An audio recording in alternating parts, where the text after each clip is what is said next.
Hi ವೀಕ್ಷಕರೇ, ಎಲ್ಲರಿಗೂ ನಮಸ್ಕಾರ.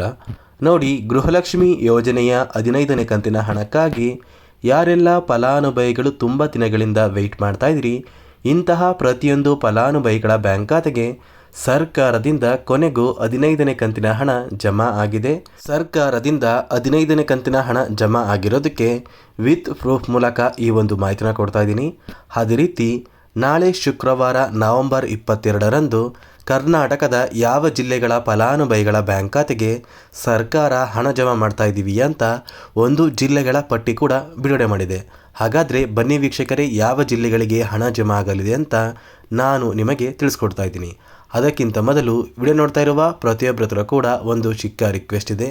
ನೋಡಿ ಸ್ನೇಹಿತರೆ, ನೀವೇನಾದ್ರೂ ಇನ್ನೂ ಕೂಡ ನನ್ನ ಚಾನಲ್ನ ಸಬ್ಸ್ಕ್ರೈಬ್ ಆಗಿಲ್ಲ ಅಂದರೆ ದಯವಿಟ್ಟು ಪ್ರತಿಯೊಬ್ಬರು ಚಾನಲ್ನ ಸಬ್ಸ್ಕ್ರೈಬ್ ಮಾಡ್ಕೊಳ್ಳಿ, ಹಾಗೆ ವಿಡಿಯೋಗೆ ಒಂದು ಲೈಕ್ನ ಕೊಡಿ. ಹೌದು ಸ್ನೇಹಿತರೆ, ಗೃಹಲಕ್ಷ್ಮಿ ಯೋಜನೆಯ 14ನೇ ಕಂತಿನ ಹಣ ಜಮಾ ಆದ ನಂತರ ಸರ್ಕಾರ 15ನೇ ಕಂತಿನ ಹಣನ ಯಾವ ದಿನ ನಮ್ಮ ಬ್ಯಾಂಕ್ ಖಾತೆಗೆ ಜಮಾ ಮಾಡುತ್ತೆ ಅಂತ ತುಂಬ ಫಲಾನುಭವಿಗಳು ಪ್ರತಿನಿತ್ಯವೂ ಕೂಡ ವೆಯ್ಟ್ ಮಾಡ್ತಾ ಇದ್ರಿ. ಇಂತಹ ಪ್ರತಿಯೊಂದು ಫಲಾನುಭವಿಗಳಿಗೆ ಸರ್ಕಾರದಿಂದ ಕೊನೆಗೂ ಗೃಹಲಕ್ಷ್ಮಿ ಯೋಜನೆಯ 15ನೇ ಕಂತಿನ ಹಣ ಜಮಾ ಆಗಿದೆ. ನೀವು ಇವಾಗ ಸ್ಕ್ರೀನಲ್ಲಿ ಕೂಡ ಒಂದು ಕಮೆಂಟ್ನ ನೋಡ್ಬೋದು. ಫಲಾನುಭವಿಗಳು ಅವರ ಬ್ಯಾಂಕ್ ಖಾತೆಗೆ 15ನೇ ಕಂತಿನ ಹಣ ಜಮಾ ಆಗಿದೆ ಅಂತ ಕಮೆಂಟ್ನ ಕೂಡ ಮಾಡಿ ತಿಳಿಸಿದ್ದಾರೆ. ಹಾಗಾದರೆ ಸರ್ಕಾರದಿಂದ ಹಣ ಜಮಾ ಆಗಿರೋದು ನಿಜನಾ ಅಂತ ನೀವು ಕೇಳ್ಬೋದು. ಹೌದು ವೀಕ್ಷಕರೇ, ಸರ್ಕಾರ ಹಣ ಜಮಾ ಮಾಡಿರೋದು ಖಂಡಿತವಾಗಿಯೂ ನಿಜ. ಈಗಾಗಲೇ ಫಲಾನುಭವಿಗಳ ಬ್ಯಾಂಕ್ ಖಾತೆಗೆ 15ನೇ ಕಂತಿನ ಹಣ ಜಮಾ ಆಗ್ತಾ ಇದೆ. ನಿಮ್ಮ ಬ್ಯಾಂಕ್ ಖಾತೆಗೂ ಕೂಡ ನಾಳೆ ಶುಕ್ರವಾರ ನವೆಂಬರ್ 22ರಂದು ಕರ್ನಾಟಕದ 27 ಜಿಲ್ಲೆಗಳ ಫಲಾನುಭವಿಗಳ ಬ್ಯಾಂಕ್ ಖಾತೆಗೆ ಸರ್ಕಾರ ಗೃಹಲಕ್ಷ್ಮಿ ಯೋಜನೆಯ 15ನೇ ಕಂತಿನ ಹಣನ ಜಮಾ ಮಾಡ್ತಾ ಇದ್ದೀವಿ ಅಂತ ಸಚಿವೆ ಲಕ್ಷ್ಮಿ ಹೆಬ್ಬಾಳ್ಕರ್ ಅವರು ಮಾಹಿತಿನ ಕೊಟ್ಟಿದ್ದು, ಯಾವ ಜಿಲ್ಲೆಗಳಿಗೆ ಹಣ ಜಮಾ ಆಗಲಿದೆ ಅಂದರೆ ಮೊದಲಿಗೆ ಬೆಂಗಳೂರು ನಗರ, ಬೆಂಗಳೂರು ಗ್ರಾಮಾಂತರ, ಬಾಗಲಕೋಟೆ, ಬೆಳಗಾವಿ, ಬೀದರ್, ಬಳ್ಳಾರಿ, ವಿಜಯನಗರ, ಚಾಮರಾಜನಗರ, ಚಿಕ್ಕಬಳ್ಳಾಪುರ, ಚಿಕ್ಕಮಗಳೂರು, ಚಿತ್ರದುರ್ಗ, ದಕ್ಷಿಣ ಕನ್ನಡ, ದಾವಣಗೆರೆ, ಧಾರವಾಡ, ಗದಗ, ಕಲಬುರಗಿ, ಹಾಸನ, ಹಾವೇರಿ, ಕೊಡಗು, ಕೋಲಾರ, ಕೊಪ್ಪಳ, ಮಂಡ್ಯ, ಮೈಸೂರು, ರಾಯಚೂರು, ರಾಮನಗರ, ಶಿವಮೊಗ್ಗ, ತುಮಕೂರು, ಉಡುಪಿ, ಉತ್ತರ ಕನ್ನಡ, ಯಾದಗಿರಿ ಮತ್ತು ಬಿಜಾಪುರ. ಈ ಜಿಲ್ಲೆಗಳ ಪ್ರತಿಯೊಂದು ಫಲಾನುಭವಿಗಳ ಬ್ಯಾಂಕ್ ಖಾತೆಗೆ ಸರ್ಕಾರ ಗೃಹಲಕ್ಷ್ಮಿ ಯೋಜನೆಯ 15ನೇ ಕಂತಿನ ಹಣನ ಜಮಾ ಮಾಡ್ತಾ ಇದ್ದು, ಯಾರೆಲ್ಲ ಫಲಾನುಭವಿಗಳು ಇನ್ನೂ ಕೂಡ 14ನೇ ಕಂತಿನ ಹಣ ಜಮಾ ಆಗಿಲ್ಲ ಅಂತ ವೇಟ್ ಮಾಡ್ತಾ ಇದ್ದೀರಲ್ಲ, ಇಂತಹ ಪ್ರತಿಯೊಂದು ಫಲಾನುಭವಿಗಳಿಗೂ ಕೂಡ ಸರ್ಕಾರ 14ನೇ ಕಂತಿನ ಹಣನ ಜಮಾ ಮಾಡಿ ಕೆಲವೇ ದಿನಗಳಲ್ಲಿ ನಿಮ್ಮ ಬ್ಯಾಂಕ್ ಖಾತೆಗೆ ಈ 15ನೇ ಕಂತಿನ ಹಣನ ಜಮಾ ಮಾಡ್ತೀವಿ ಅಂತ ಸಚಿವೆ ಲಕ್ಷ್ಮಿ ಹೆಬ್ಬಾಳ್ಕರ್ ಅವರು ಮಾಹಿತಿನ ಕೊಟ್ಟಿದ್ದಾರೆ. ಮತ್ತೆ ಸ್ನೇಹಿತರೆ, ಈಗಾಗಲೇ ನವೆಂಬರ್ ತಿಂಗಳು ಕೂಡ ಮುಗಿತಾ ಬರ್ತಾ ಇದೆ. ಇದೇ ಒಂದು ಕಾರಣಕ್ಕೆ ಸರ್ಕಾರ ಗೃಹಲಕ್ಷ್ಮಿ ಯೋಜನೆಯ ಪ್ರತಿಯೊಂದು ಫಲಾನುಭವಿಗಳಿಗೆ ಸರ್ಕಾರ ಗೃಹಲಕ್ಷ್ಮಿ ಯೋಜನೆಯ 15ನೇ ಕಂತಿನ ಹಣನ ಜಮಾ ಮಾಡಬೇಕು ಅಂತ ನಿರ್ಧಾರನ ಮಾಡಿದೆ. ಅದೇ ಒಂದು ಕಾರಣಕ್ಕೆ ಈ ಒಂದು ತಿಂಗಳ ಅಂತ್ಯದಷ್ಟರಲ್ಲಿ ಪ್ರತಿಯೊಂದು ಫಲಾನುಭವಿಗಳು ಸರ್ಕಾರದಿಂದ ಬರಬೇಕಾಗಿರುವ ಗೃಹಲಕ್ಷ್ಮಿ ಯೋಜನೆಯ 15ನೇ ಕಂತಿನ ಹಣನ ನೀವು ಪಡ್ಕೋತೀರಾ. ಅದೇ ರೀತಿ ಯಾರಿಗೆಲ್ಲ ಇನ್ನೂ ಕೂಡ ಗೃಹಲಕ್ಷ್ಮಿ ಯೋಜನೆಯ ಪೆಂಡಿಂಗ್ ಇರುವಂತಹ ಹಣ ಬಂದಿಲ್ಲ, ಇಂತಹ ಫಲಾನುಭವಿಗಳಿಗೆ ಸಚಿವೆ ಲಕ್ಷ್ಮಿ ಹೆಬ್ಬಾಳ್ಕರ್ ಅವರು ಕೆಲವೊಂದು ಮುಖ್ಯವಾದ ಮಾಹಿತಿನ ಕೊಟ್ಟಿದ್ದಾರೆ. ನೋಡಿ ಸ್ನೇಹಿತರೆ, ಗೃಹಲಕ್ಷ್ಮಿ ಯೋಜನೆಯ ಪೆಂಡಿಂಗ್ ಇರುವ ಹಣ ನಿಮ್ಮ ಬ್ಯಾಂಕ್ ಖಾತೆಗೆ ಬರಬೇಕು ಅಂದರೆ ನಿಮ್ಮ ಬಳಿ ಇರುವಂತಹ ಪ್ರತಿಯೊಂದು ದಾಖಲಾತಿಗಳು ಸರಿ ಇರಬೇಕು. ಒಂದು ವೇಳೆ ಇತ್ತೀಚೆಗೆ ನೀವು ನಿಮ್ಮ ದಾಖಲೆಗಳನ್ನ ತಿದ್ದುಪಡಿ ಮಾಡಿಸಿದರೆ ಅದೇ ಒಂದು ಕಾರಣಕ್ಕೆ ನಿಮ್ಮ ಬ್ಯಾಂಕ್ ಖಾತೆಗೆ ಹಣ ಜಮಾ ಆಗಿರೋದಿಲ್ಲ. ನೀವು ಒಂದು ವೇಳೆ ನಿಮ್ಮ ದಾಖಲೆಗಳನ್ನ ತಿದ್ದುಪಡಿ ಮಾಡಿಸಿ ಇನ್ನೂ ಕೂಡ ಹಣನ ಪಡ್ಕೊಂಡಿಲ್ಲ ಅಂದರೆ ಆದಷ್ಟು ಬೇಗ ನಿಮ್ಮ ಊರಿಗೆ ಹತ್ತಿರವಿರುವ ಮಹಿಳಾ ಮತ್ತು ಮಕ್ಕಳ ಅಭಿವೃದ್ಧಿ ಇಲಾಖೆಗೆ ಭೇಟಿ ನೀಡಿ ನಿಮ್ಮ ಒಂದು ದಾಖಲೆಗಳನ್ನ ಅಲ್ಲಿ ಇರುವಂತಹ ಅಧಿಕಾರಿಗಳಿಗೆ ಕೊಟ್ಟರೆ ಆ ಒಂದು ಅಧಿಕಾರಿಗಳು ನಿಮ್ಮ ಬ್ಯಾಂಕ್ ಖಾತೆಗೆ ಪೆಂಡಿಂಗ್ ಇರುವ ಎಲ್ಲ ಕಂತಿನ ಹಣನ ನಿಮ್ಮ ಬ್ಯಾಂಕ್ ಖಾತೆಗೆ ಜಮಾ ಮಾಡ್ತಾರೆ.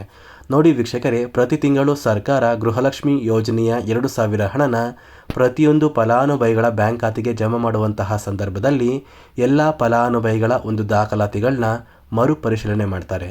ಅದೇ ಒಂದು ಕಾರಣಕ್ಕೆ ಕೆಲವೊಂದು ಫಲಾನುಭವಿಗಳಿಗೆ ಇನ್ನೂ ಕೂಡ ಪೆಂಡಿಂಗ್ ಇರುವಂತಹ ಹಣನೇ ಬಂದಿಲ್ಲ. ಆದಷ್ಟು ಬೇಗ ನಿಮ್ಮ ಬ್ಯಾಂಕ್ ಖಾತೆಗೆ ಸರ್ಕಾರ ಪೆಂಡಿಂಗ್ ಹಣ ಜಮಾ ಮಾಡೇ ಮಾಡುತ್ತೆ. ನಿಮ್ಮ ದಾಖಲೆಗಳು ಎಲ್ಲ ಸಹ ಸರಿ ಇದ್ದರೆ ಖಂಡಿತವಾಗಿಯೂ ನೀವು ಗೃಹಲಕ್ಷ್ಮಿ ಯೋಜನೆಯ ಹಣನ ಪಡ್ಕೋತೀರಾ. ಅದೇ ರೀತಿ ನೋಡಿ ವೀಕ್ಷಕರೇ, ಸರ್ಕಾರದಿಂದ ಜಮಾ ಆಗಬೇಕಿರುವ ಗೃಹಲಕ್ಷ್ಮಿ ಯೋಜನೆಯ 15ನೇ ಕಂತಿನ ಹಣಕ್ಕೆ ಸರ್ಕಾರ ಕೆಲವೊಂದು ಹೊಸ ನಿಯಮಗಳನ್ನ ಜಾರಿಗೆ ತಂದಿದೆ. ನೋಡಿ ಸ್ನೇಹಿತರೆ, ಸರ್ಕಾರದಿಂದ ಇಲ್ಲಿಯವರೆಗೂ ಗೃಹಲಕ್ಷ್ಮಿ ಯೋಜನೆಯ ಒಟ್ಟು 14 ಕಂತಿನ ಹಣ ಜಮಾ ಆಗಿದೆ. ಸಾಕಷ್ಟು ಫಲಾನುಭವಿಗಳ ಒಂದು ಬ್ಯಾಂಕ್ ಖಾತೆ ಏನಿದೆ, ಅವರ ಬ್ಯಾಂಕ್ ಖಾತೆಗೆ ಬಂದಿರುವಂತಹ ಹಣನ ಯಾವುದೇ ರೀತಿಯ ಒಂದು ವಹಿವಾಟು ನಡೆಸ್ತಾ ಇಲ್ಲ ಅಂತ ಪ್ರತಿಯೊಂದು ಬ್ಯಾಂಕ್ಗಳಿಂದ ಸರ್ಕಾರಕ್ಕೆ ಒಂದು ಅರ್ಜಿನ ಕಳಿಸಿದ್ದಾರೆ. ಅಂದರೆ ಸಾಕಷ್ಟು ಫಲಾನುಭವಿಗಳಿಗೆ ಪ್ರತಿ ತಿಂಗಳು ಸರ್ಕಾರದಿಂದ DBT ಮೂಲಕ ಹಣ ಜಮಾ ಆಗ್ತಾ ಇದೆ. ಆದರೆ ಈ ಒಂದು ಫಲಾನುಭವಿಗಳ ಬ್ಯಾಂಕ್ ಖಾತೆಯಲ್ಲಿ ಯಾವುದೇ ರೀತಿಯ ಒಂದು ಹಣಕಾಸಿನ ವಹಿವಾಟು ನಡೀತಾ ಇಲ್ಲ ಅಂತ ಪ್ರತಿಯೊಂದು ಬ್ಯಾಂಕ್ಗಳಿಂದ ಸರ್ಕಾರಕ್ಕೆ ಒಂದು ಮಾಹಿತಿನ ಕೊಟ್ಟಿದ್ದು, ಯಾರೆಲ್ಲ ಫಲಾನುಭವಿಗಳು ನಿಮ್ಮ ಬ್ಯಾಂಕ್ ಖಾತೆಗೆ ಬಂದಿರುವಂತಹ ಹಣನ ಇನ್ನೂ ಕೂಡ ಹಾಗೆ ನಿಮ್ಮ ಬ್ಯಾಂಕ್ ಖಾತೆಯಲ್ಲಿ ಇಟ್ಟಿದ್ದೀರಾ, ಇಂತಹ ಪ್ರತಿಯೊಂದು ಫಲಾನುಭವಿಗಳ ಒಂದು ಹಣ ಸರ್ಕಾರಕ್ಕೆ ವಾಪಸ್ ಹೋಗುವಂತಹ ಸಾಧ್ಯತೆ ತುಂಬಾ ಇದೆ. ಅದೇ ಒಂದು ಕಾರಣಕ್ಕೆ ನಿಮ್ಮ ಬ್ಯಾಂಕ್ ಖಾತೆಯಲ್ಲಿ ಯಾವುದೇ ರೀತಿಯ ಒಂದು ವಹಿವಾಟನ್ನು ನೀವು ನಡೆಸಿಲ್ಲ ಅಂದರೆ ಆದಷ್ಟು ಬೇಗ ಆ ಒಂದು ಕೆಲಸನ ಮಾಡಿ. ಖಂಡಿತವಾಗಿಯೂ ಗೃಹಲಕ್ಷ್ಮಿ ಯೋಜನೆಯ ಹಣ ನಿಮ್ಮ ಬ್ಯಾಂಕ್ ಖಾತೆಯಲ್ಲಿ ಉಳ್ಕೊಳ್ಳುತ್ತೆ.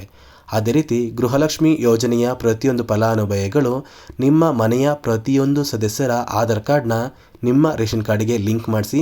ಸರ್ಕಾರ ಪ್ರತಿಯೊಂದು ಫಲಾನುಭವಿಗಳ ಒಂದು ಆಧಾರ್ ಕಾರ್ಡ್ನ ಕಡ್ಡಾಯವಾಗಿ ನಿಮ್ಮ ರೇಷನ್ ಕಾರ್ಡ್ಗೆ ಲಿಂಕ್ ಮಾಡಿಸಬೇಕು ಅಂತ ಒಂದು ಆದೇಶನ ಕೂಡ ಕೊಟ್ಟಿದೆ. ಮತ್ತೆ ಸ್ನೇಹಿತರೆ, ಸರ್ಕಾರದಿಂದ ಬಂದಿರುವಂತಹ ಮೂರನೆಯ ಒಂದು ಮಾಹಿತಿ ಏನು ಅಂದರೆ, ಸಾಕಷ್ಟು ಫಲಾನುಭವಿಗಳು ಪ್ರತಿ ತಿಂಗಳು ಕೂಡ ಸರ್ಕಾರದಿಂದ 2,000 ಹಣನ ಪಡ್ಕೋತಾ ಇದ್ದೀರಾ. ಆದರೆ ಇಲ್ಲಿ ಫಲಾನುಭವಿಗಳು ಯಾರೆಲ್ಲ 2,000 ಹಣನ ಪಡ್ಕೋತಾ ಇದ್ದೀರಾ, ಈ ಒಂದು ಫಲಾನುಭವಿಗಳಲ್ಲಿ ಕೆಲವು ಫಲಾನುಭವಿಗಳು ಸರ್ಕಾರಕ್ಕೆ ತೆರಿಗೆನ ಕಟ್ತಾ ಇರೋದು ಕಂಡು ಬಂದಿದೆ. ಯಾರೆಲ್ಲ ಫಲಾನುಭವಿಗಳು ಸರ್ಕಾರಕ್ಕೆ ಟ್ಯಾಕ್ಸ್ನ ಪೇ ಮಾಡ್ತಾ ಇದ್ದೀರಾ, ಇಂತಹ ಫಲಾನುಭವಿಗಳಿಗೆ ಮುಂದಿನ ದಿನಗಳಲ್ಲಿ ಗೃಹಲಕ್ಷ್ಮಿ ಯೋಜನೆಯ 2,000 ಹಣನ ಜಮಾ ಮಾಡೋದಕ್ಕೆ ಆಗೋದಿಲ್ಲ ಅಂತ ಸರ್ಕಾರ ಒಂದು ಮಾಹಿತಿನ ಕೊಟ್ಟಿದೆ.